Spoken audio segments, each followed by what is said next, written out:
Culturama, une émission du programme Génération DD réalisée par Radio Génération.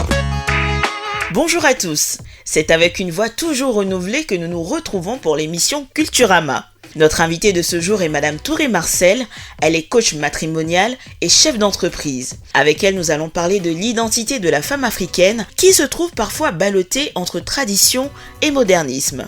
Allez, installez-vous et bienvenue à votre émission Culturama. Bonjour à tous les auditeurs de Radio Génération.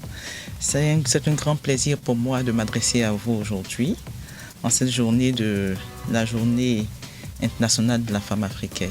Alors madame, si l'on vous demandait de faire un tableau de la femme africaine d'aujourd'hui, comment la peindriez-vous s'il vous plaît? Il y a tellement de choses qui peuvent ressortir parce que la femme africaine, c'est un tout. C'est une beauté, c'est une richesse, c'est un puits de valeur. C'est une puits de valeur. Et la femme africaine aujourd'hui, elle n'est pas figée dans la tradition datant, mais c'est une femme moderne. C'est une femme qui s'affirme. Elle n'a pas honte de ses origines.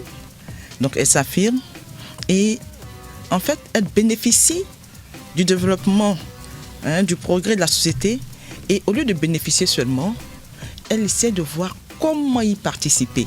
Et c'est cela la femme africaine. Cette femme pleine d'initiatives, cette femme qui a tellement de projets de développement. C'est cela la femme africaine. Et c'est ce qui fait en plus de son physique qui ne passe pas inaperçu, c'est ce qui fait aussi l'une de ses plus grandes beautés. Ok, cependant, il est peu aisé de définir aujourd'hui une identité de la femme africaine dans la mesure où elle est confrontée aux deux modes de vie, c'est-à-dire traditionnel et moderne. Alors dites-nous, comment entrevoyez-vous cela? J'ai un souci avec cette sorte de confusion que les gens font, ou encore avec la gêne que les gens ont face à l'identité de la femme africaine. On se dit il y a deux mondes différents, le monde traditionnel et le monde moderne. Mais dans toutes les sociétés, que ce soit en Afrique, en Europe, en Asie, partout, il y a le volet traditionnel et il y a le volet moderne. Alors pourquoi ailleurs ça ne dérange pas de définir la femme européenne ou asiatique, ça ne dérange pas. Mais quand il s'agit de la femme africaine, automatiquement on est un peu gêné, on ne sait pas où la classer, mais c'est qu'il y a un problème. Il y a un problème de la négation de la culture africaine elle-même. Au-delà de la femme africaine, je pense que nous avons un souci avec notre propre culture africaine. Nous avons un souci. Il y a une sorte de négation. On nie notre origine, on nie notre... Quand je dis on nie, je ne dis pas qu'on nie qu'on vient d'un village ou encore de... Non, mais on a ce complexe d'infériorité. Voilà, on développe ce complexe-là face au monde européen ou asiatique ou je ne sais quoi. Mais il y a ça. Et c'est dommage. C'est dommage. Mais heureusement que de plus en plus, les femmes africaines, parce que si je dis accepte, c'est comme si je reconnaissais qu'on y est, que ça n'existait pas. Mais de plus en plus, il y a une sorte de retour aux sources. Voilà. Une sorte de retour aux sources, parce que on est dans un monde où finalement on ne sait plus où aller. Parce que depuis toujours, on nous a fait savoir, on fait croire que notre culture était barbare. Mais quand on va dans un pays où on veut embrasser une culture qu'on ne maîtrise pas, à un moment donné, on ne sait pas où on est. Vous nous dites, votre culture est barbare, adoptez la nôtre. Et vous ne nous donnez pas la possibilité d'adopter. Et puis, c'est pas faisable, c'est pas possible, c'est pas nous. À un moment donné, on se dit, bon, attends là, je retourne aux sources. Et à partir de cette source-là, je pourrais mieux envisager l'avenir. Donc, quand on n'est pas aisé, je me dis, celui qui n'est pas aisé face à l'identité africaine a un souci d'identité. Ni son origine, ni ses cultures, ni sa valeur. Pour moi, c'est cela. Mais que devrions-nous alors entendre par les valeurs dont vous faites cas dans vos propos? Quand on parle de valeurs, on parle tout de suite de richesse.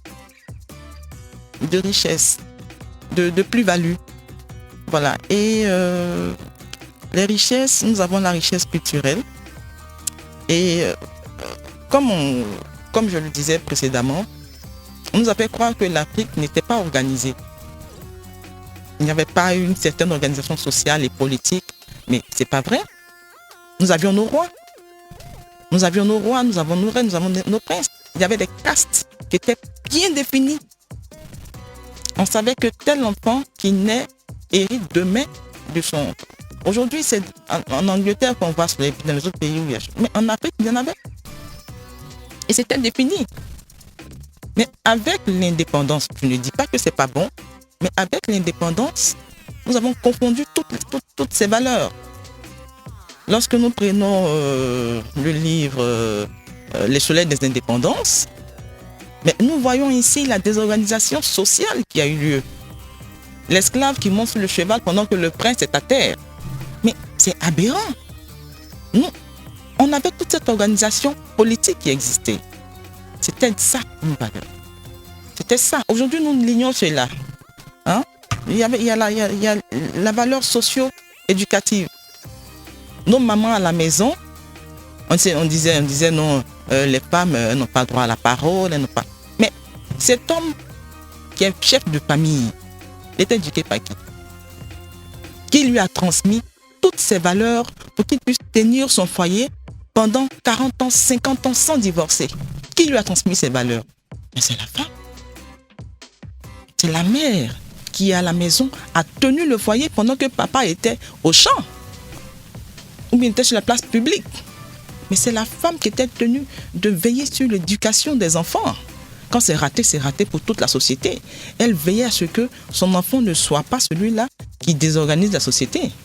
Donc je pense que on a tellement, quand je parle de valeur, c'est cette richesse culturelle-là, voilà, que je veux valoriser. Quels pourraient être donc les lieux, cadres et modes de transmission de ces valeurs? Je dirais que le cadre idéal, c'est la maison. Parce que si l'éducation à la maison est ratée, l'avenir prend forcément un coup. Qu'on le veuille ou non, quand c'est raté, c'est raté. On verra une personne qui a réussi dans la vie, mais qui peut rester blessée ou encore, je dirais, je parlerai de, excusez-moi le terme, mais incomplet dans la vie. Parce que, en fait, la maison, la cellule familiale est importante. C'est dommage qu'on ait aujourd'hui beaucoup de... On se dit, c'est la modernité, maman va au travail, papa aussi dans son coin. Et on n'a pas le temps pour éduquer les enfants. On laisse les enfants aux nounous. On laisse aux enfants, aux nounous, on leur donne d'éduquer nos enfants à notre place. Lorsque nous rentrons le soir, on n'a pas le temps d'embrasser les enfants ou encore de leur transmettre le peu, pendant le peu de temps, leur transmettre l'éducation qu'on a reçue. Donc la cellule familiale est assez importante comme cadre de transmission de ces choses. Et ensuite, je parle encore de cellules familiales parce que il faut, nous les femmes, nous devons éduquer nos enfants. Nous devons les emmener au respect des aînés. Aujourd'hui, lorsqu'on monte dans le bus, c'est choquant, mais un enfant regarde sa maman, une dame âgée, qui est arrêtée, lui, là, assis, il s'en fout. Il s'en fout. Mais ça, c'est pas notre culture. Ce n'est pas notre culture. On passe. On n'est même pas capable maintenant de saluer quelqu'un. Mais on s'en fout. Oh, ce matin, quand je venais, dès qu'on est descendu de la voiture, j'ai été surprise. Un enfant qui courait devant la radio Génération et Régiment, qui s'est arrêté pour me saluer. Je dis ça, c'est... Non, on n'en trouve plus. Mais cet enfant, il a reçu une bonne éducation à la maison. La cellule familiale est quasi inexistante parce qu'il faut courir après l'argent. Mais cet argent qu'on cherche, si on n'a pas été capable de donner une éducation financière à l'enfant, mais il va dilapider l'héritage qu'on lui laisse. Donc je pense qu'il faut, même si on est occupé, je ne dirais pas c'est au travail, je ne dirais pas c'est... Non, au travail, les voisins, on peut toujours donner des conseils aux... Aujourd'hui, on n'est même pas capable de donner un conseil au fils du voisin parce qu'il viendra nous faire des histoires. Mais c'est dommage parce que pour se dire évoluer, on piétine nos valeurs, on les piétine. C'est dommage, c'est vraiment dommage. Mais je pense qu'on peut encore se rattraper. Sinon, c'est vraiment dommage. Aussi bien pour la famille, parce que les enfants ne sont pas capables de respecter les aînés, les plus grands, ainsi de suite. Parce qu'il faut qu'on commence à dire à l'enfant, tu respectes ton grand frère. Il faut qu'il commence déjà à respecter son grand frère ou sa grande sœur. Et puis, ça va de façon ascendante. Mais si on n'est pas capable de faire cela, il ne respectera personne. Dans notre famille, quand le petit frère est plus intelligent à l'école que le grand frère, il devient l'aîné avant même de commencer à travailler. Ce sont des valeurs qu'on n'avait pas. Ça, c'est pas de l'Afrique. Ça, c'est pas nous. Et je me dis, il est temps, femmes africaines, qu'on reprenne notre place dans nos foyers. Je ne dis pas d'aller pas aller travailler. Quand on part travailler, qu'on revient, il faut qu'on soit à mesure de dire à l'enfant, ça va. Qu'est-ce qui s'est passé dans la journée? Pourquoi tu as insulté ton grand frère? Pourquoi ton grand frère t'envoie et puis tu ne vas pas? Tu es fatigué. Et puis quoi? Donc, il faut qu'on soit capable de... Mais on est là. Et puis bon, c'est dommage, mais je pense que tout commence à la maison. Dites-nous, comment la femme africaine pourrait-elle garder son africanité en dépit des diverses influences extérieures et dans un mode qui évolue aussi vite sans se dénaturer?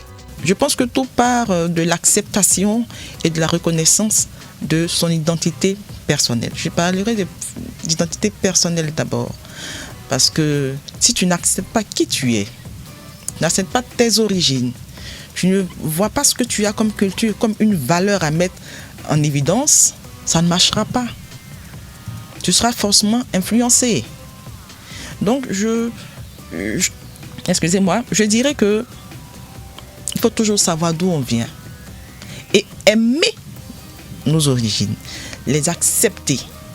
C'est à ce moment-là qu'on pourra maintenant enlever ce qu'il y a enlevé, qui peut nous retarder dans le développement, et prendre ce qui vient de l'extérieur, qui peut nous emmener à nous améliorer davantage. Mais lorsqu'on nie ce qu'on a et qu'on n'est pas capable de le mettre en valeur, ce qui viendra de l'extérieur nous influencera négativement forcément. Mais tu tiens compte de ce que tu es. Et tu sais que ce que j'ai là, cette partie de ce que j'ai, ne me fait pas avancer, ne m'est pas bénéfique et influence négativement mon entourage parce que nous sommes témoins de quelque chose, d'une éducation qu'on reçoit. Et donc, si on n'est pas capable de regarder pour bien apprécier, pour enlever ce qu'il faut enlever et prendre de l'autre ce qui nous est avantageux, on ne saura pas, on ne connaîtra pas notre identité. Il y a des personnes qui n'ont aucune identité, il y a des apatrides, il y a tout ça. Mais il y a aussi des sans-identité, des sans-culture. Parce qu'aujourd'hui, au début, on assistait à une acculturation de la population africaine. Donc, on connaissait notre culture après les indépendances de façon délibérée. On les laissait tomber pour être appelés personnes évoluées. Mais aujourd'hui, il y a une sorte d'inculture. Il n'y a même pas de culture. Il n'y a même pas de culture. Ce qu'on peut dire, c'est chez nous les Baoulés, mais chez nous les Djoula. Mais chez nous les Djoula, là, à part cette phrase qu'on dit à l'enfant, on fait quoi de chez nous les Baoulés? On fait quoi qui caractérise chez nous les Djoula? On fait quoi? On ne fait rien. On ne fait rien. Je pense qu'il faut, je dirais toujours, un retour aux sources. Quand je dis un retour aux sources, c'est un retour à nos cultures vraies qui nous identifient en tant que personnes capables de s'organiser, capables de gérer sa vie et capables d'évoluer, d'avancer, de progresser. Voilà. Parce que qu'on le veuille ou non, nous sommes nous sommes dans la mondialisation et on sera forcément influencé. Mais nous aussi, on doit influencer les autres. On commet l'erreur de penser qu'une femme se dit blanche parce qu'elle a mis un tissage ou encore elle s'est décapée la peau. Ou non. Je me dis, l'africanité ou l'africanisation ou encore la culture africaine dépasse largement le physique. Ça dépasse largement les mèches qu'on se met. Parce que pendant qu'on décrit pour dire la femme africaine, c'est la femme qui a les cheveux crépus, c'est la femme qui est noire, c'est la femme qui est ceci. On nous demande de revenir au village. Ou bien. Mais pourtant, ce que tu prends pour écrire, pour transmettre le message, c'est pas le tam-tam parleur. Hein. Tu utilises Internet. Tu utilises l'écriture. Donc, je pense que le retour aux sources, c'est pas de rejeter carrément l'Occident, non. Mais c'est de dire, bon, je suis né dans une situation où c'est un mélange culturel. Senghor disait, il a un texte Prière au masque, il appelait au métissage culturel qui est le seul garant du développement aussi bien africain que occidental. Je pense qu'on va s'arrêter là. On va faire appel au métissage culturel. On prend ce qu'il y a de nos masques, plus du froid des machines et des canons de l'Occident. Et ensemble, je pense que c'est à ce prix-là seulement qu'on pourra vraiment être développé et bien développé. Eh bien, chers auditeurs et auditrices, nous voilà à la fin de cette émission Culturama. Nous avons reçu avec un énorme plaisir Madame Touré-Marcel pour parler de l'identité de la femme africaine et surtout des valeurs qu'elle devrait prôner. Moi, j'ai pris beaucoup de plaisir à être en votre compagnie. Je vous dis à très bientôt et bonne suite des programmes sur Radio Génération, la première radio ivoirienne 100% développement durable. Culturama, une émission du programme Génération DD réalisée par Radio Génération.